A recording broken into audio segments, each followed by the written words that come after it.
regular meeting of the Lake Charles Harbor and Terminal is now being called to order at 2 p.m., July 31st, 2025. We will now have the invocation by myself, and we will have the Pledge of Allegiance by Mr. Craig. May we all bow our heads, please. Heavenly Father, we come this evening in the most humble and gracious way we know how, giving thanks upon all the many blessings that you restored upon us as your Christian people, Father. We just ask a special blessing upon this state, this parish, and this city, that the people that sit up here, Father, that we can make the right decisions to move this parish forward in the right direction to help all the citizens of this city and parish, Father. We just ask that you would have a special blessing upon the people that are here today, Father, for us to do the will of what they need for us to do as board members. Father, we thank you and we uplift you for all the many blessings you bestowed upon us as your Christian people. And we all say, amen. Amen. May we all face the flag, please. Pledge allegiance to the flag of the United States of America and to the republic for which it stands, one nation, under God, indivisible, with liberty and justice for all. We want to thank everyone for coming out this evening. Okay, we're on time. I see our special guest just walked up. I think he's going to the wrong door. Thank you, John.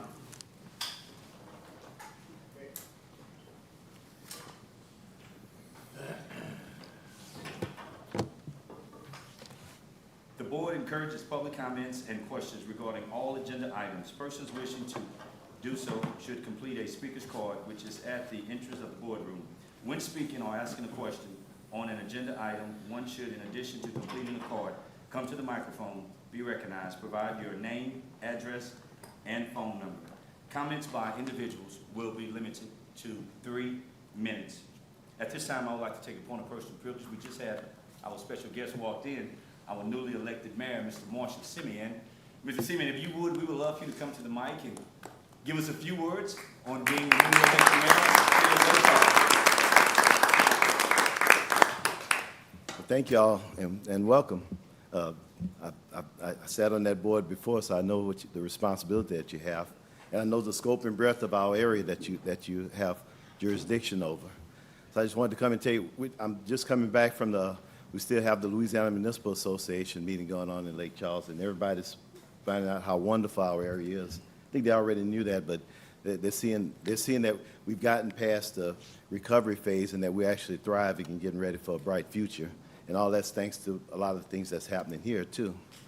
So for those on the Port Board who don't know me, I'm Marshall Simeon. I sat on the Port Board for a couple of years. During that time, we did some pretty transformational things. You know, we opened up. Well, first thing we did, we hired Ricky Self, so that's called a generational blessing, because that baton has been passed. But on that watch, we also were able to open up the LaBerge Casino, which, you know, prior to that time, the gaming in Louisiana was more casinos that just so happened to have shops in them. This was the first time they tried having a resort that happened to have a casino in it. Now we've got over $1 billion worth of casino property sitting on what was a port, that used to be a dredge disposal area, big mud pile. But I remember part of the things when we were doing that was they decided to change some of their scope of operations. They decided that they wanted to put in a golf course, but obviously, you know, that's a lot of dirt to put on a mud pile. So we were already taking dirt off the dredge ball areas up the ship channel, and we brought it back and created a golf course. So I think that's called recycling. But also along the way, we went to a sports conference, and Ricky can tell you it was pretty brutal over there, because everybody was using our port as an example of things not to do.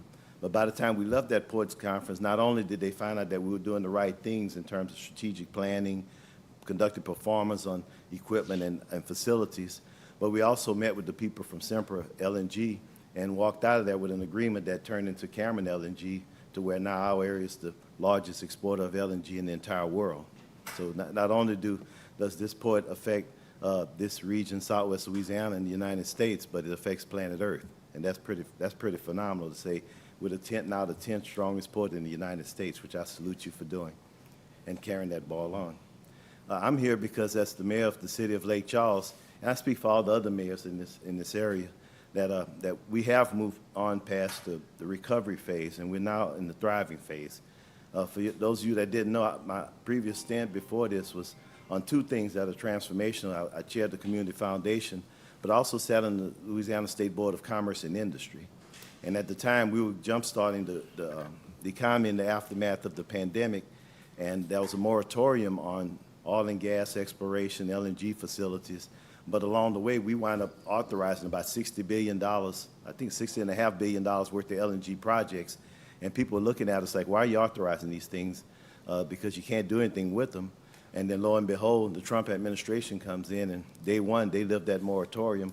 And I think now we've got about at least $30 billion in announced projects that have reached final investment decision. And I don't think there's any reason for us not to reach the whole $60.5 billion. And especially given that the recent agreement with the European Union has an energy component in it that says that we're going to be providing energy across the world for a long time to come. So I think our area is well positioned on that front. I think our gaming destination is well positioned. I'm working to try to make sure that we become a destination that not only will people come in to game, but that they will also come and enjoy this, I call it the lake area vibe, so that even if there is gambling or gaming in the Texas area, that people will still come here because they're not just coming here to game, they're coming here for the flavor of Southwest Louisiana. And I also want to say that I am a partner to this port. I have a long history in this port. My background is I practiced 33 years in law, representing some of the most transformational businesses in our area, and I've always been a friend of the port. And I will ask you to keep us in mind, and I will be with you, and I pray that you will be with me as we move forward these next 4 years. Thank you. Thank you, Marshall, for those words. And the port, I can speak for all the board members. Whatever it is that you have that may come up with the city of Lake Charles that involves the port, by all means, we want you to definitely contact us, Marshall. And again, thank you for being here, Master Man. Moving on to our minutes, approval of the June 26, 2025 regular meeting minutes. I have a motion and a second. Is there any discussion? Any objection? Hearing none, that item will pass. Moving on now to our submissions. Submission 2025-030, approving and levying for the tax year 2025 and ad valorem millage rate of 2.48 mils. Mr. Self. Yes, Mr. President. As you mentioned, this submission relates to adopting the ad valorem tax millage rate for 2025 of 2.48 mils. This is the millage rate we've been using for the last several years.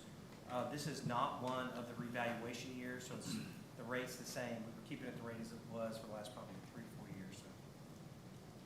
And this is something we submit to the board for approval at the July meeting in an effort to get it to the tax assessor by August. Thank you, Mr. Self. Any questions about the commission? So moved to accept submission 2025-030. I have a motion Second. and a second. Is there any discussion? Any objection? Hearing none, that item will pass. Moving on to submission 2025-031, accepting the contract of Alpha Palmer LLC as complete for the new warehouse at City Docks. Mr. Self. Yes, Mr. President, this relates to accepting the Warehouse 300 as complete.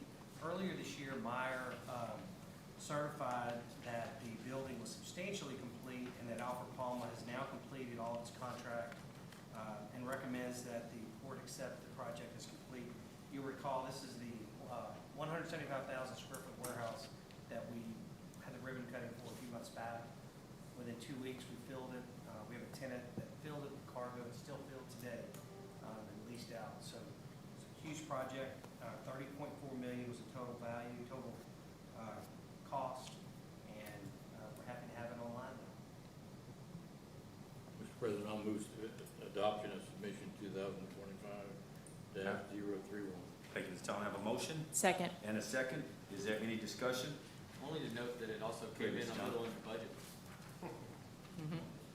I did pay attention to that. I'm glad you pointed it out there. Thank you.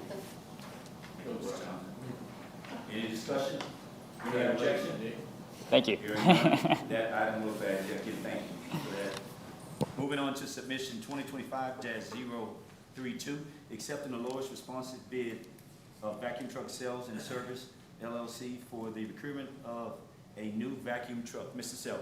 Yes, Mr. President, as you mentioned, this relates to accepting the lowest responsive bid from Backhaul for a vacuum truck for BT1. The current vacuum truck that we use at BT1 is 18 years old. It was acquired in 2007. We use it for the roadways, the docks, and the conveying system. in an effort to try to keep the area clean, which is critical that we don't cross-contaminate the cargo that we have in BT1, and in an effort to stay within our permit. We received 4 bids. The lowest responsive bid was back off at a price of $481,000. Any questions by the commissioners? This time I'd entertain a motion. Move to approve 2025-032. Second. I have a motion and a second. Any discussion? Any objection? Hearing none, that item will pass. Moving on to submission 2025-033, certifying compliance with the public bid laws for the construction of the industrial canal redevelopment. Mr. Self. Yes, sir. Because there were, Mr. President, because there were port priority funds tied to this project, we have to submit a separate resolution certifying that we follow the public bid law and bidding the industrial canal redevelopment program. There's $15 million in state funding tied to that project. Mr. President, I'll move adopting of submission 2025-033. I have a motion and a second. Any discussion? Any objection? Hearing none, that item will pass.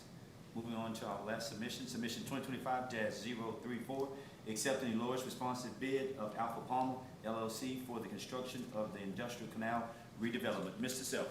Yes, sir. As you mentioned, it relates to accepting the lowest responsive base bid of Alpha Palmer in the amount of $45.4 million for the industrial canal redevelopment project. We advertised in May, and in June, we received 12 responsive bids, which again, as Mr. Johnson pointed out, this one is also well below the budget, which we're very happy about. The lowest responsive base bid was $45.387 million, and we recommend moving forward and awarding the contract to Mr. Palmer, Alpha Palmer. I so move to approve submission 2025-034. Second. Second. I have a motion and a second. Is there any discussion? Any objection? Hearing none, that item will pass.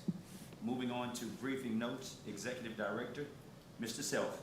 Yes, so these are my quarterly expenses for the last quarter. The only significant item was the trip that we took to Washington to advocate for the Calcasieu Ship Channel, which we think that certainly always bears good fruit for us. I'll answer any questions if you have any on the quarterly expenses. Any questions by the commissioners? Thank you for that report, Mr. Self. Moving on to forecast, briefing notes, and we'll also combine FEMA and GOSEP. Mr. Lampley. Yes, Mr. President. For the 6 months ended June 30th, 2025, Port generated $24 million in revenue, which was essentially in line with budget. We did see lower Bayrite and Petcoke, but it was largely offset by some additional lease revenue due to, let's see, where'd I go? Due to annual adjustments and then the commencement of certain leases earlier than projected. Expenses were around $15.6 million, which was favorable $1.5 million. Overall operating expenses were down due to those lower tonnages and the efficiencies of the ship loader. And then legal expenses were also down due to timing of some of the litigations.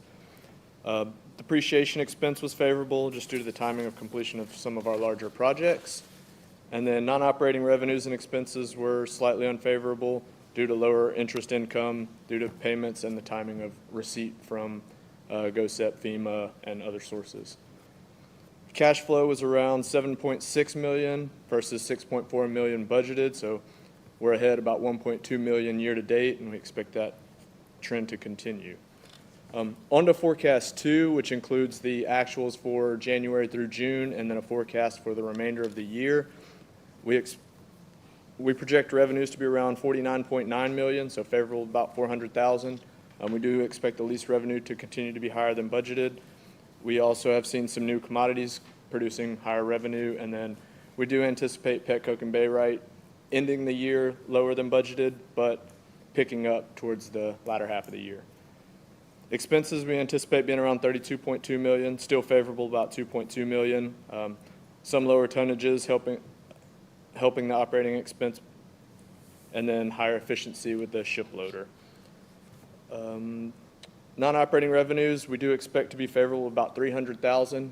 Prior to the year, we anticipated going out for our interim financing, and we projected a kind of higher rate, kind of being conservative.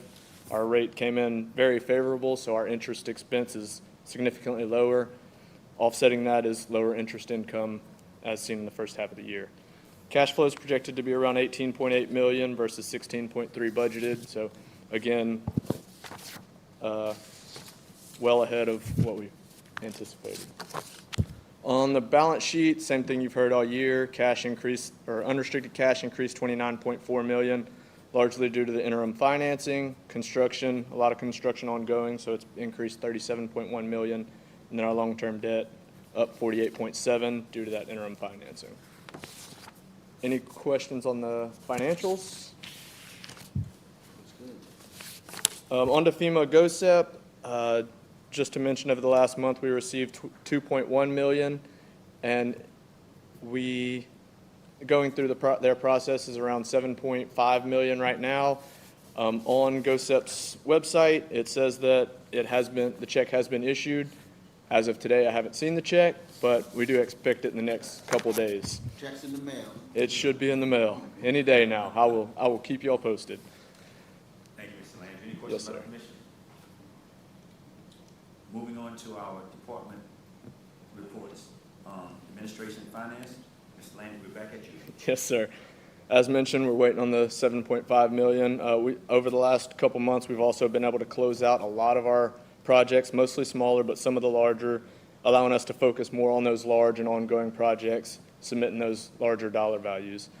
Other than that, my staff and I have primarily been working to resolve some issues dealing specifically with the flow of information that we discovered immediately upon the go-live of our new operating system. So we're working through those issues to make sure everything's flowing correctly. Any questions? Anything to be concerned about with that new software? Is it? Nothing yet. Part of the issue was primarily on their end. The head of our project set something up wrong. No offense to him, but we're working with him to get that resolved, but no issues other than that so far. We're set to kind of re-go live in September. We told them we really wanted to take this month and make sure what we corrected is exactly the way we need it, because prior to that, we were kind of in the dark on how everything was set up on the back end, but we're digging more into it prior to the second round of go live. Yes, good. Yeah. Thank you, Kevin. Yes, sir. We don't want your perfect Thank audit to be, less than perfect next year. Yeah. On that software. Thank you. Thank you, Mr. Landry, for that. Thank you. Moving on to navigations, my friend, Mr. Channing. Good afternoon, Commissioners. This past Tuesday, representatives of the port and channel users met in Vicksburg with General Peoples and her staff for the final meeting of this year's Begging for Bucks. We discussed channel funding for FY25, FY26, and FY27 with General Peoples. She was very interested, very engaged. It was a good meeting. We lasted about an hour. She asked questions, took a lot of notes. So from now on until the budget for FY26 is passed, if it's going to be passed, it's going to be a question of working with the people in DC who are writing the budget. We had a call this morning with Picard, and they're already talking about a possible continuing resolution for all of FY26 again. So that is going to take some finesse in order to get some language in that we need for money for the Lake Charles Harbor and Terminal District. Other than my written report, that's all I have, and I'll be happy to answer questions. Any questions? Thank you for your report, Mr. Channing. Moving on to operations, Mr. Henderson. Yes, sir, Mr. President. Recently at City Docks, we've handled aluminum hydrate barge, about 1,600 tons. We've had 2 cement ships unloaded about 93,000 tons. along with about 28,000 tons of piling. We had 2 lumber ships that unloaded about 10,760 cubic meters. On the schedule for city docks, we've got 2 more cement ships, about 74,000 tons, along with piling and aggregate, another 40.5 thousand tons, and an aluminum hydrate vessel and 3 barges, about another 30,000 tons. At BT1, recently we've loaded calcine barge, 2 raw coke ships, about 69,000, and unloaded 1 rutile ship, about 13,000. On the schedule coming up at BT1, we're anticipating 4 ships of raw coke, about 180,000 tons, discharging a rutile ship, about 17,000 tons, and loading 4 more calcine barges of about 6,800 tons. Down at the Turning Basin, we continue to load barges there of rough rice. We loaded 4 barges of rough rice and anticipate another 4 in the future. They're just staying busy. If you have any questions, I'd be happy to answer them. Your report, Mr. Henderson. Any questions about the commission? Thank you for that report. Moving on to cargo trade and development, Mr. Craychan. Yes, sir, Mr. President. Currently working with a logistics company to bring in some railroad project cargo that we'll handle at our Westlake facility. Also working with another company to bring in some aluminum for Alcoa. We're continuing negotiations with a rock company out of Texas. They want to bring in aggregate and transloaded sand and rock. We did do a press release on our port economic impact study locally and an edited one for national distribution. On Tuesday, American General Transportation actually picked it up and published it. And then we're currently working on to upgrade some of our promotional items to incorporate our 100th anniversary branding for 2026. I'd be happy to answer any questions. Any questions? Thank you. Yeah, he's been busy. He's been out there putting work out there everywhere. Good work. Fun times. Appreciate it. Moving on to engineering and maintenance. My good friend, Mr. Nick, this is the money man. Spending the money. Yes, sir. Well, we're actually closing out quite a few projects right now, but we still have a lot going on in construction. Exciting part is sheds 6 and 7 have gone vertical, so we actually have steel going up now, as well as shed 8 is also going vertical. So it's we're finally starting to see those projects make some real progress, and won't be long, Todd will be filling them up with cargo. We also wrapped up the berth 2 fender repair, so we now have that berth reopened for ships. And then we have numerous other projects in design, some to support our new 2 mobile harbor cranes that will be coming next year. And then this isn't our project, but a quick update. The Nelson Road Bridge right outside of our door is finally making some progress as well. They're shifting a lot more focus on this side of the bayou. And they've actually begun doing their rail work, which will be crossing our rail and be our new entrance into city docks. So it's exciting to see that finally coming through. I think they have a little over a year left of construction on it. So. And that's all I have, but I'll be happy to answer any questions. Any questions for the commission? All right. We will move on to our state lobbyist. Mr. Seth, do you want to introduce Mr. Ginger? Yeah, we have Chief Corley, who does a great job for us, that group. Yes. She is here to give us a legislative update.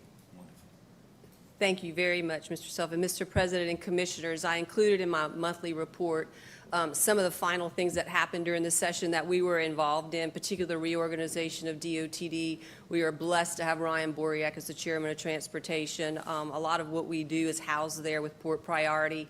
The Multimodal Commerce Department's there, and we also have our ship channel funding there. So we watch everything that happens there. Feel certain he'll continue to help us make sure we're getting what we need out of that agency. Capital outlay, we still have our massive berth 4, 5, and 6 project in there. We went to bond commission in July and were reauthorized on our cash lines of credit and our non-cash lines of credit. Mr. Pistella should be getting an updated cooperative endeavor agreement, and our goal would be to get back on the bond commission agenda in the fall to get approval for the additional $10 million we got this past session.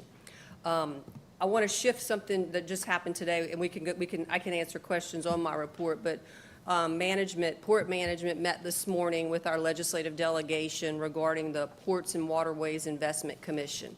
I think all of you received an email from our director on actions taken by this body recently where we were left off of a list for critical projects.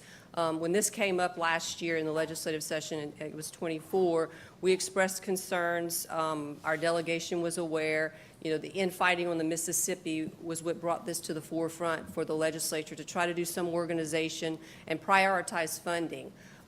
We didn't want to get overlooked, but it appears we're getting overlooked. So we brought our delegation in this morning.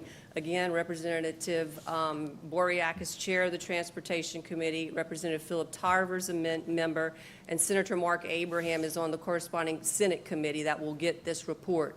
The law, and we verified it today, requires any action plan from this commission to go before the Joint Transportation Committee. We've discussed a lot of points this morning on things maybe we can do. I think we've landed on a letter to the governor on just what we have going on here as far as investment dollars, and as far as international involvement with the new EU LNG announcement. We want him to know we are in the game. We're the 10th largest port, and we want to kind of see where he is on this new Ports and Waterways Investment Commission. We've got some other ideas. I think we're going to take it slow because Mr. Self has scheduled a meeting with the chairman of this commission on August the 18th. Joint Transportation meets on the 19th. It won't be on the agenda. And they say at the September meeting they're going to add one of our projects. We're looking at it holistically, though. For those of you who looked at the list, it's a lot of money statewide. And, you know, just working at the Capitol every day, I mean, the governor has made his priorities as well as the legislature on lowering income tax, lowering sales tax. We have some concerns about where this money would come from. We've been very successful, even when Mr. Simeon was here on our stuff, but on capital outlay, Mr. Pastella does a great job with port priorities. So we don't want to lose those opportunities, and we're trying to figure out how to delicately handle this with our delegation. So I feel tremendous support from the delegation on this issue and everything we do. It's a team effort in Baton Rouge. I can't do it alone. Certainly this staff. I know I've said it before, but we have an amazing staff. So we're going to stay on top of this, and we'll make it a month-to-month to-do until we figure out where we're going. The legislator, that offered this too is out of the North Shore area. He's supposed to run for a higher office. I don't know if this will be a priority of someone else's, but we're playing defense right now, and we're going to have to be a little bit more proactive if this does get some legs. And lastly, thank you for some of you. I know some of you reached out to the legislators. And that's what it's about. It's making sure they know we do not want to be left out of any opportunities on critical funding for projects. So thank you, and I'm happy to answer any questions. We had a lot going on, but throw them at me if you need anything addressed. Any questions by the commission? Just keep fighting for us. No, thank you. I also saw Governor Landry's sharing the news article about the new EU deal and specifically referenced the LNG exports. I think that was in the South Korea announcement. Anyways, referencing specifically Louisiana and what he's talking about us. So, you know. Well, strategically. They should be focused on the people that have taken the steps to get this stuff well down the road as opposed to investments that may or may not come to fruition. 100%, and I think that's what we got out of our meeting this morning from the delegation. Let's hone on our success story. Everyone in Baton Rouge says, oh, this is not about the Port of Lake Charles. Y'all do everything right there. We want to be like the Port of Lake Charles. Well, at the same time, we need that state support if we're going to continue to do what we need to do for the international markets. So we are going to jump on that. That's a good point. We can reference that in the draft letter on his touting that as an opportunity for the state of Louisiana. But thank you all. Appreciate your great report and keep fighting for it. You're doing an outstanding Oh, job. well, I appreciate the Thank you support. so Team much. effort. I got a lot of help here, a lot of Thank you. help. We do appreciate you. Is there anything on the federal side? Mr. Self? Nothing more than what's in the report. If there's no other matters that need to come before the commission at this time, I'll move for the motion to adjourn. I have a motion. Second. And a second. We're now adjourned at 2:34.